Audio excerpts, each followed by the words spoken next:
Hi, this is Jessica with Thousand Calls a Day, and I'm here with Jeff Cohen, and we're going to talk today about how to get your MOD or My Outdesk VA to make 1,000 calls a day. Hey, Jeff, how's it going?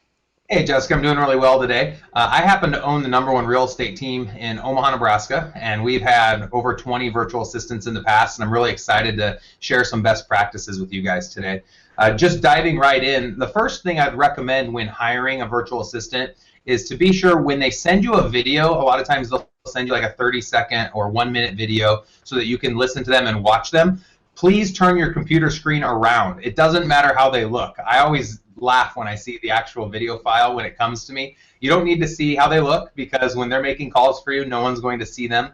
They're not going to see their actual face. They're just going to be listening to their voice. Make sure that they speak confidently and clearly. You're going to want to pay attention to grammar, vocabulary, and just their cadence, the overall way that they deliver the message that they're trying to communicate to your potential clients.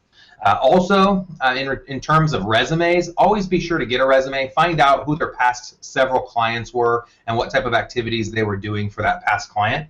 And you're also going to want to make sure that they take what's called the DISC test. You want to find people within that DISC test that are high Ds. Those are going to be people that are super aggressive, super motivated. You want to find a virtual assistant that wants to meet all of your expectations, and that's going to be someone that's going to make a lot of dials, a lot of connects, and hopefully highlight or generate a lot of leads for you. Also, you're going to want to verify that they have high-end technology, so be sure they have a nice headset so that their voice is clear over the phone. Make sure that they have a good internet connection, depending on their location. Some people won't have as fast of an internet connection as necessary.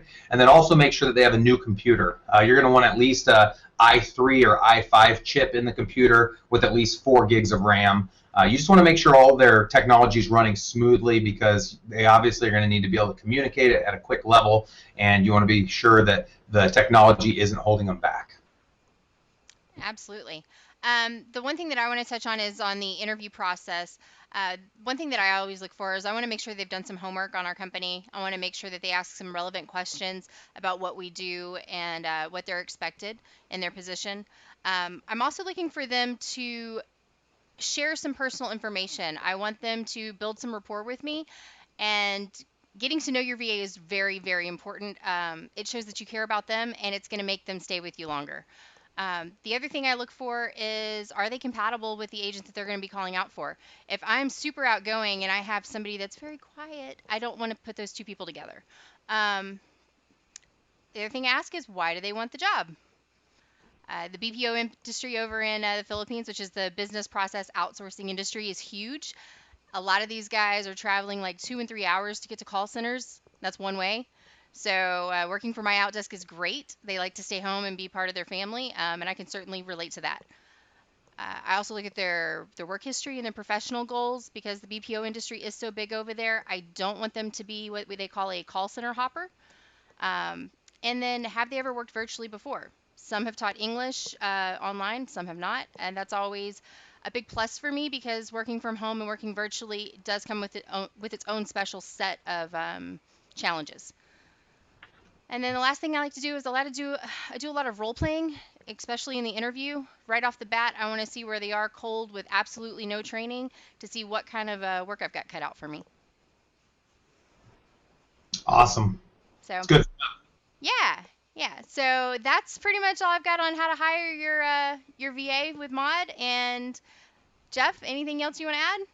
I think you're dead on. I think the last point you made is a great point. Be sure to run them through a few role play situations. Don't be too concerned that they're saying the right things. In a lot of the trainings that I provide, I always say just make sure they're saying it the right way. So even if they don't know exactly, obviously this is a training call. They don't know, this is an interview call. They don't know exactly what's expected of you as their client. However, just watch the way that they say it. See how they conduct themselves. Do they say a lot, or are there other filler words they're choosing to use? I want to hear someone that's speaking as slowly as I'm speaking right now. They feel confident. They sound like they're articulating the words that they're saying. And I think that confidence piece is going to go really far. So don't just hire the first VA that comes in front of you. I would recommend interviewing at least 5 people, having them do those role plays and all the other recommendations we made today, and then picking the person that you think is the best fit for you. Awesome. That's solid advice. Thanks everybody for watching, and look forward to our next video. We're going to talk about how to get those phone numbers.